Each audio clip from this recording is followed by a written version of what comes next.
중국의 4대 시인이라는 걸 가지고 이제 4주간 강의를 하게 됐는데, 중국 4대 시인이라는 것이 중국에서 말하는 4대 시인이 아니에요. 중국에서 말하는 4대 시인은 이백두보, 소동파 이외에 도연명이 들어가지 않고 일반적으로 말하면 구런이라는 시인이 들어갑니다. 구런 들어보셨어요? 어떤 사람이죠? 어부사. 맞습니다. 어부사. 어부사를 아시는군요. 어부사, 그죠? 어부사 유명합니다. 창랑에 물이 맑으면 갓끈을 씻을 것이요. 창랑에 물이 흐리면 발을 닦을 것이라. 그 유명한 어부사의 노래죠. 구런이라는 사람이 굉장히 정직하고 항상 바르게 행동하다가 이 초나라 정권에서 밀려가지고 쫓겨나잖아요. 그래가지고 강호를 막 방랑하니까 거기서 어부가 보고서는 왜 이렇게 나와서 혼자 삐쩍 말라가지고 그렇게 고생하느냐. 다른 사람들이 전부 술에 취해 있는데 나만 홀로 깨어있다.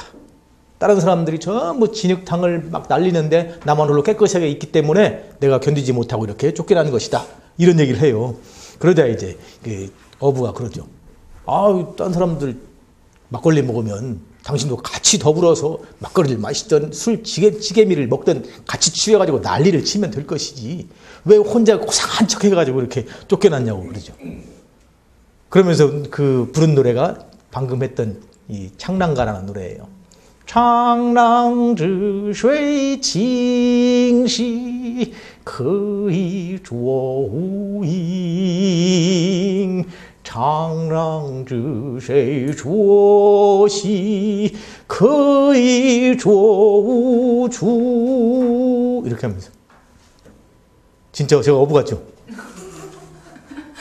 창랑에 물이 맑으면 갓끈을 씻을 것이요. 창랑에 물이 흐르면 발을 씻으면 될 것이지.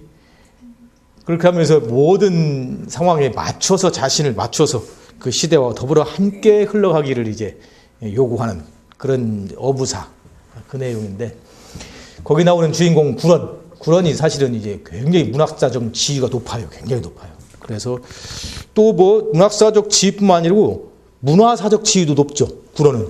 여러분 잘 아는 대로 구런이 관련된 문화가 뭡니까? 구런.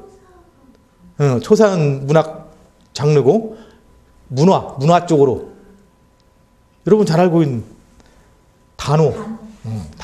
단오절의 풍습이 이제 구런에서 비롯됐다고 하잖아요.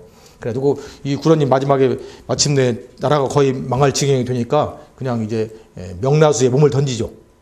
그래가지고 거기서 이제 몸을 던져가지고 그 주변에 있는 사람들이 성인이 물에 빠졌다 해가지고 빨리 구하라 해가지고 막 앞다투어서 자기 배를 끌고 와가지고 이렇게 그 성인을 구하러, 이 구런을 구하러 간 것이 기원이 돼가지고 나온 것이 지금 요즘 경기하는 용선경주. 그죠? 단오날에 보면 그 배, 용머리한 배, 그거 막 서로 빨리 그 달리게 하잖아요.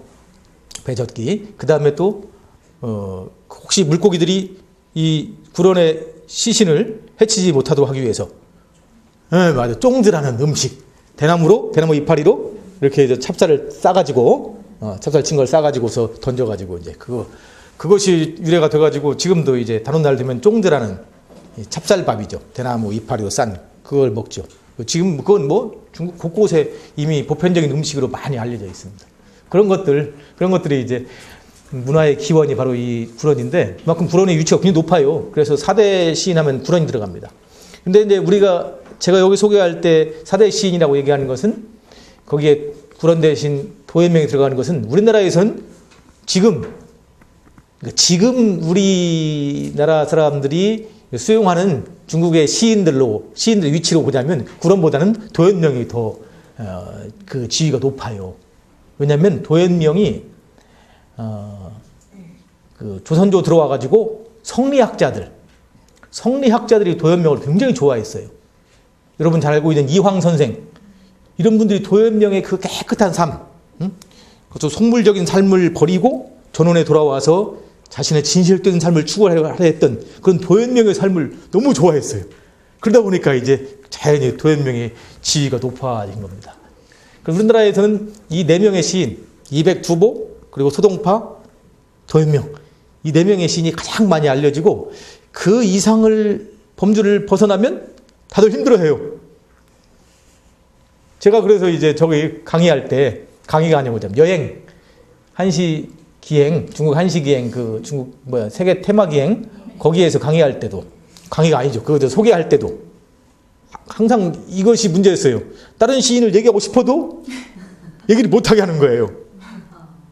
PD라든지 이런 제작하는 쪽에서 다른 시인 얘기하면 가뜩이나 한시가 어려운데 모르는 사람 얘기하면 이건 안 본다. 시청률 떨어진다. 이래가지고서 그 4명 시인만 주로 이제 위주로 쭉 그렇게 소개를 했죠. 가장 이제 많이 알려진 게 200이겠죠? 200 그리고 두보. 200은 시선, 시의 신선이다 해서 시선 200. 그 다음에 두보는 시성이죠. 시의 성인의 경지에 들었다 해서 시성 두보.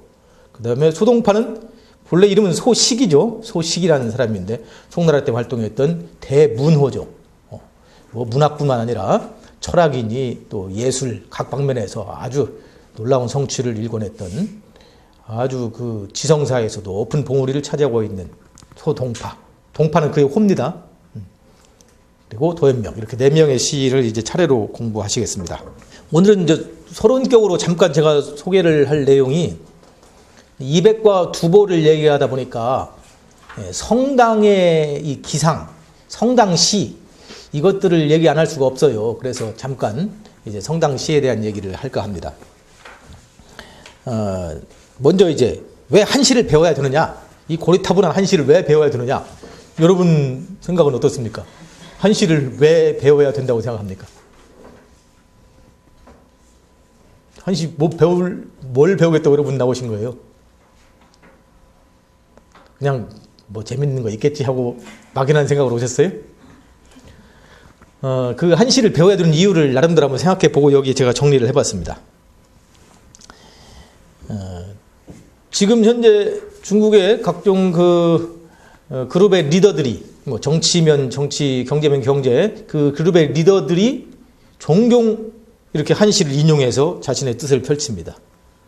그래서 좀 이런 시들을 알아두면 그런 좀 이 중국에서 흔히 유행하는 많은 사람들이 함께 공감하고 있는 그런 시들을 알아두면 중국과 관련해서 중국 문화의 수준도 여러분이 문화도 이해할 수 있고 그곳에 가서 또 이제 사람들과 교제할 때도 많은 도움도 될 수 있고 그래서 이게 중국 지도자들이 자신의 뜻을 전하기 위해서 한시를 자주 활용을 하는데 이게 이제 굉장히 오래된 전통이에요.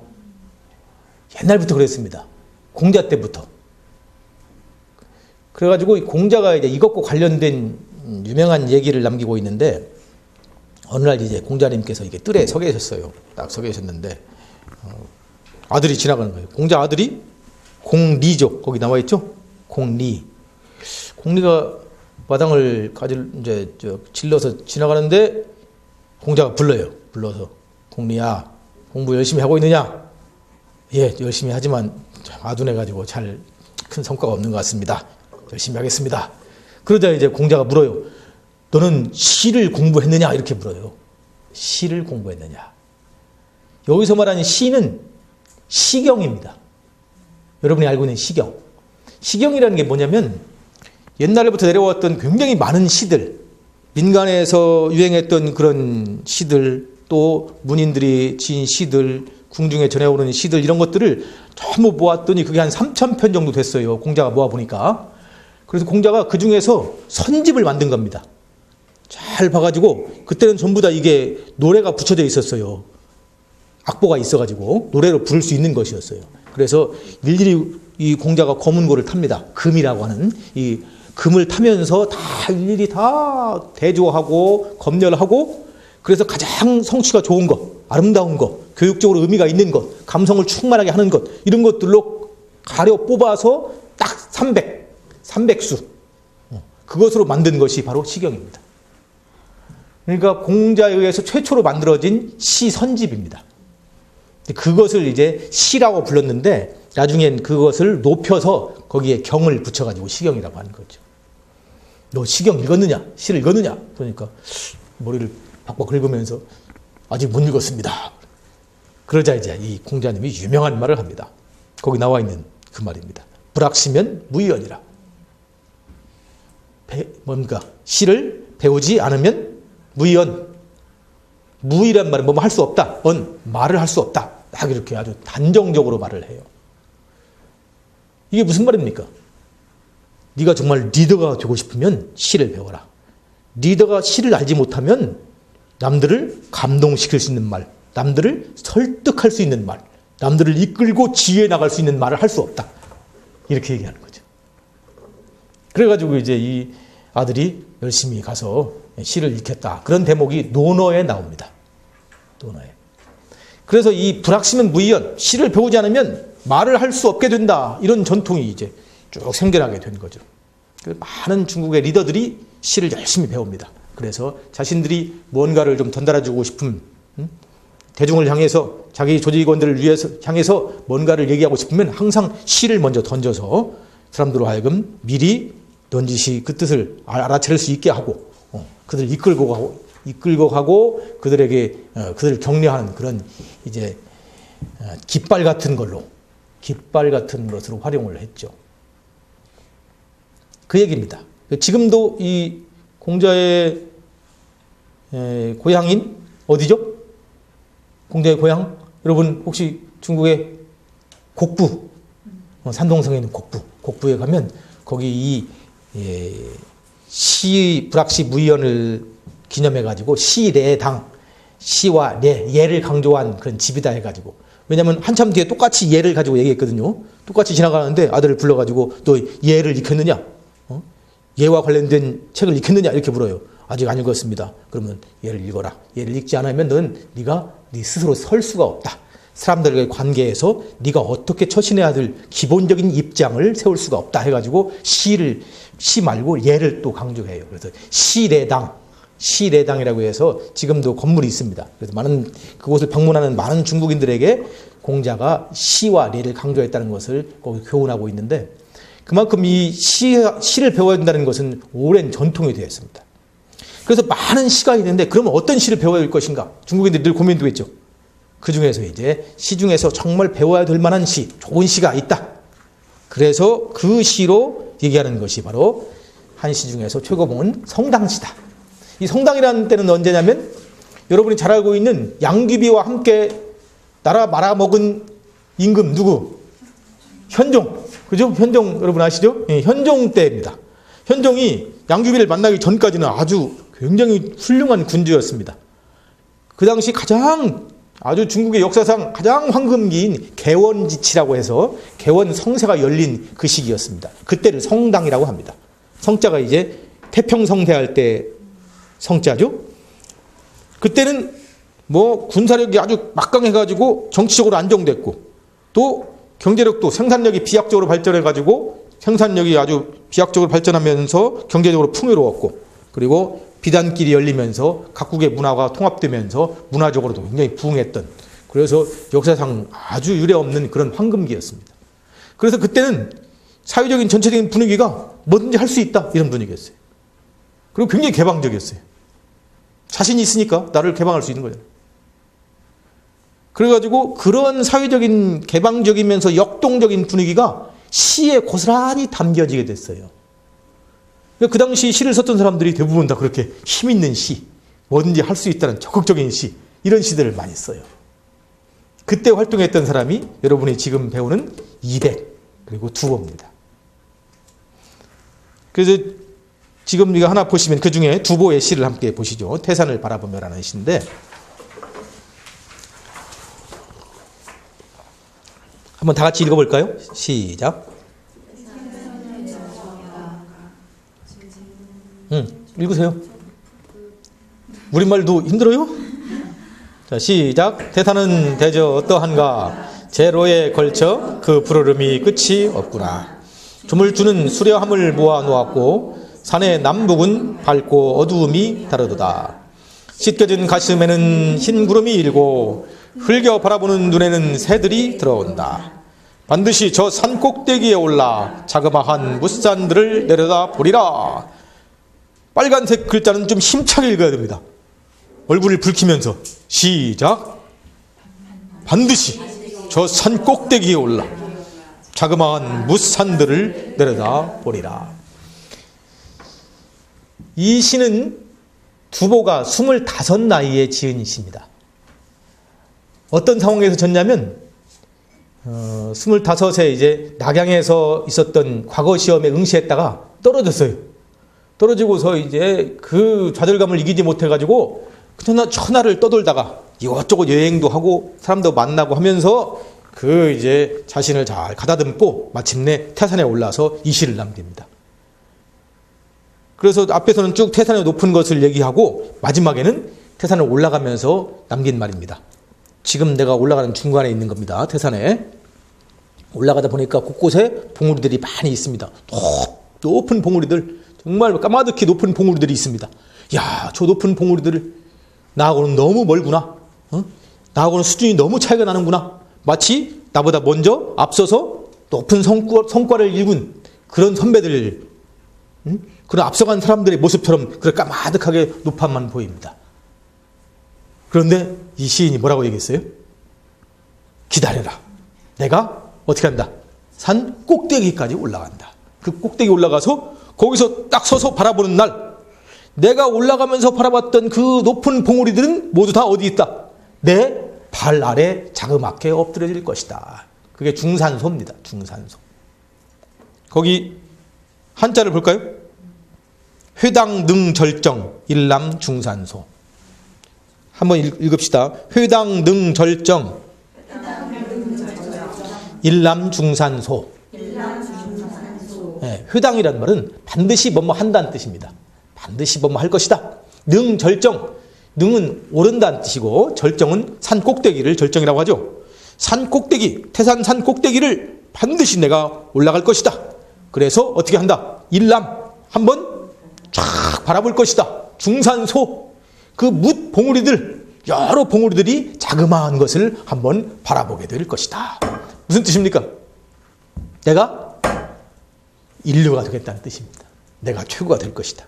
지금은 아니지만, 지금은 나는 과거에 실패한 자로 이곳에 서 있지만 아니다. 나중에는 아니다. 나중에는 내가 최고의 자리에 있게 될 것이다. 이 당시 성당의 기상이 이런 거였어요. 지금 현실은 부족해도 그곳에 주눅들지 않았단 말입니다. 앞으로 내가 이 역경을 이겨내고 난 높은 자리에서 내 꿈을 실현할 수 있을 것이다. 이런 아주 적극적인 그런 시대 기풍이 이 성당시에 스쳤어요. 그러니까 이런 시를 배우자. 이런 시를 배우면, 이 시기에 성당시를 배우면 그런 기상들을 우리가 거기서부터 흡입할 수 있을 것이다. 그 성당시가 가장 이제 존숭이 되고 많이 모범적인 시로 익혀지게 되죠. 회당 능 절정 일남 중산소는 지금도 많은 사람들이 인용을 합니다. 그래서 예전에 국가 주석이었던 후진타오 있죠? 후진타오, 그 다음에 원자바오, 총리였던 원자바오, 두 사람이 이제 각각 거기 나와 있죠. 중미회담 2003년, 2006년에 미국에 가가지고 회담을 하면서 이 마지막 구절을 다 인용했어요. 회당 링决定 이란 중산시오. 이렇게. 무슨 뜻일까요? 미국과谈判하는 자리에서 이렇게 나오니까 미국에서는 이걸 어떻게든지 해석을 해야 하잖아요. 골치 아프게 됐죠. 이건 뭐 속내는 뻔하잖아요. 미국이 지금 가장 높은 자리에 있지만 기다려라. 우리가 더 높이 올라가서 미국을 구워볼 날이 올 것이다. 이 얘기인데 그렇게 얘기할 수는 없잖아요. 그래서 그때는 그렇게 했답니다. 지금 미국과 중국이 각종 외교 현안이 뭇 봉우리들처럼 엄청나게 많다. 근데 두 나라의 설린 외교라고 하는 가장 높은 견지에서 바라보면 다 사소한 것에 불과하다. 이렇게 그렇게 했답니다. 그게 아닌 것은 삼척동자도 알 수 있죠. 미국이 뭐 하여튼 조만간 세계 제1이 된다고 하는데, 아니 미국이 아니고 중국이 그게 우리한테 좋은 건지 나쁜 건지는 모르겠습니다. 어쨌든 이 시가 지금도 인류를 꿈꾸고 있는 많은 젊은이들, 젊은 패기를 가지고 인류를 향해서 나가는 많은 사람들을 이끌어가는 깃발이 되고 있습니다. 지금도. 이것이 나온 지가 1300년 됐어요. 1000년이 넘는 세월 동안 아주 살아있는 깃발입니다. 두보의 가장 유명한, 두보시 중에서 가장 유명한 구절입니다. 여러분도 이건 외워서 쓰세요. 제가 그 시에다 그 책에다 쓴 그 글귀가 이겁니다. 따라 해보실래요? 부이땅 링 주에딩 이란 중산샤오. 중국어 배워야겠죠? 저희 방송통신대 중문과는 항상 여러분께 개방되어 있습니다. 제가 방송 나가니까 방송을 보고 중문과 많이 입학을 했어요. 중문과 들어오면 저처럼 시를 읊을 줄 알거든. 근데 어쨌든 중문과 와서 여러분 중국어 아주 쉽게 배울 수 있습니다. 나중에 이 공부 다 마치고 꼭 중문과. 요즘 오늘이 9일이죠? 네. 아, 오늘까지 모양이다. 입학. 자, 그 다음에 또 하나를 볼까요? 관장물에 올라 이래가지고 유명한 이 왕제환의 시인데 다 같이 읽겠습니다. 발근해는 시작. 발근해는 서산으로 기울고 황하는 바다로 흘러간다. 천리 끝까지 바라보고 싶어 지금 한층 더 오른다. 여러분 이 시 들어본 적 없어요? 지금 국가주석 누굽니까? 네, 시진핑. 시진핑이 우리나라 와서 서울대에서 특강할 때 이 시를 인용했습니다. 시진핑은 이 시를 굉장히 좋아하나 봐요. 자주 인용을 합니다. 외국 사들을 만나는 자리에서, 그리고 어디 담화를 발표하고 하는 자리에서 이 시를 자주 인용하더라고요. 이 내용은 어떤 내용입니까? 이제 황하가 흐르는 그 강변에 관장루라고 하는 높은 누각이 서 있습니다. 복층으로 된. 거기에 이제 저물역에 발근해가 서산으로 기우는 저물역에 이제 시인과 친구들이 함께 올랐습니다. 올라가지고 바라보니까 이제 산에 해가 기울면서 그 아주 장엄한 저녁노을이 저 바다 쪽으로 흘러가는 그 황하를 배경으로 해가지고 정말 장엄하게 멋지게 펼쳐져 있는 그런 광경이 이제 눈에 들어오는 거예요. 한참 즐겼습니다. 와, 참 멋있다. 중국어로 메일리, 쩐 메일리 해가지고 아주 그 멋진 광경을 흠뻑 누렸단 말이에요. 자, 그러고 났더니 이제 일행들이 이 시인에게 얘기합니다. 자, 이제 그만 내려가자. 왜냐하면 태양도 서산에 기울고 날이 신압으로 어두워지니 이제 빨리 돌아가자. 차 막힌다. 빨리 가자. 그때 한 말입니다. 이 시인이 뭐라고? 나는 안 간다. 나는 한 계단 더 올라가야겠다. 한층 더 꼭대기까지 올라가야 되겠다. 왜? 천리 끝까지 바라봐야 되겠다. 지금 여기서 바라보는 것 가지고는 성이 안 찬다. 천리 끝까지 바라볼 수 있도록 저 더 높은 데까지 더 올라가야 되겠다. 이겁니다. 이 시의 이제 후반부, 이 시인이 쓰지 않은 이 후반부는 여러분이 써야 됩니다. 올라갔더니 어떤 상황이 벌어졌다. 여기 보세요, 여러분. 이 시인이 이렇게 짧게 쓰고서 끝난 이유는 나머지는 여러분이 쓰라고 그 여백으로 남겨놓은 겁니다. 올라간 시인에게 어떤 세계가 펼쳐지는 것이었다. 해가 지고 그저 깜깜하기만 했다. 가장 빈약한 상상력. 또 상상력 그냥 여러분이 생각을 해보세요. 국문과 빨리 상상력을 좀 말씀하시오. 올라갔더니 어떻게 했다. 밑에서 바라볼 때는 낮은 층에서 바라봤을 때는 산에 걸려가지고 다 넘어간 줄 알았던 태양이 높은 데 올라갔더니 산 너머에 아직도 걸려 있더라. 그래서 저 멀리 바다 쪽으로 흘러가는 강물과 만나서 더 장엄하고 더 광활한 풍경이 천리 멀리 쫙 펼쳐지는 것이었다. 이런 상상도 가능하죠. 그죠? 해가 지고 또 뭐 떠오릅니까? 달이 떴다. 달이 떠서 달빛이 내리붙는 그 강가의 풍경은 또 아주 새로운 그런 풍경이 되었다. 다 가능합니다. 그래서 이 시는 현재적인 성과, 이미 충분히 봤다, 누렸다는 그런 현재적인 성과에 만족하지 않고 다시 새로운 성과를 위해서, 새로운 진일보를 위해서 나아가려고 노력하는 사람들, 그런 사람들에게 주어진, 그런 사람들을 격려하는 그런 시라고 할 수 있죠. 이게 바로 성당의 기상이라는 거죠. 올라온 성과를 거뒀지만 거기에 안주하지 않고 더 한 걸음 더 내딛어서 새로운 지평을 열어가고 싶은, 새로운 경계를 맛보고 싶은 그런 사람들을 격려하고 그런 사람들을 이끌어가는 그런 깃발이 된 시입니다. 욕궁 천리목 갱상 일층루, 굉장히 유명한 구절입니다. 욕궁 천리목 갱상 일층루, 위종 칠리무 껑상 이청라오, 이렇게 얘기하죠. 그래서 지금 이 구절, 두 구절은 지금까지도 역시 마찬가지로 1300년 전에 나온 구절입니다. 1000년이 넘는 세월 동안 이 시가 계속해서 쓰이다가 지금도 쓰여집니다. 지금도 중국의 그 여러 가지 광고용으로 많이 쓰여요. 새로운 물건 나오면 옛날 거보다 조금 더 좋은 거 사시오. 껑상이청러. 그죠? 아파트 조금 더 넓은데, 평수 넓은데 껑상이청러. 심지어는 음식점 2층으로 올라가세요. 껑상이청러. 자주 쓰이는 말입니다. 실제로 그래서 중국이 이 한시가 1000년이 넘는 그런 오래된 골동품인데, 그렇게 오래된 제품인데도 불구하고 우리와는 좀 달라요. 우리는 옛날 한시들, 옛날 시들, 어떻습니까? 우리가 일반적으로 그걸 감상한다거나 활용하지 않죠. 그건 일부 애호가들의 골동품같이 되어 있습니다. 근데 중국에서 이 한시는 골동품이 아니고 그건 그냥 막사발입니다. 지금도 밥 공기로 쓰고 국그릇으로 쓰는 막사발 같은 겁니다. 지금도 많이 활용을 해요.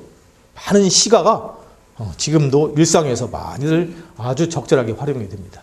그것이 우리하고 좀 달라요. 그래서 중국을 시의 나라라고 합니다. 시국이라고 해요. 그러다 보니까 이제 현대시들은 맥을 못 춥니다. 중국에도 현대시가 있죠? 이런 고전, 오래된 옛날 시가 있는가 하면 현대시가 있습니다. 지금 현대 백화로 쓰는 좀 길고 산문체적인 시들이 있는데 맥을 못 춥니다. 전혀 맥을 못 춥니다. 우리하고 좀 다르죠, 상황이. 자, 이런 성당의 기상, 적극적이고 진취적이고 주눅들지 않는 이런 성당의 기상을 가진 그 성당시, 이걸 배우자. 그 중에서 백미는 바로 200, 두보.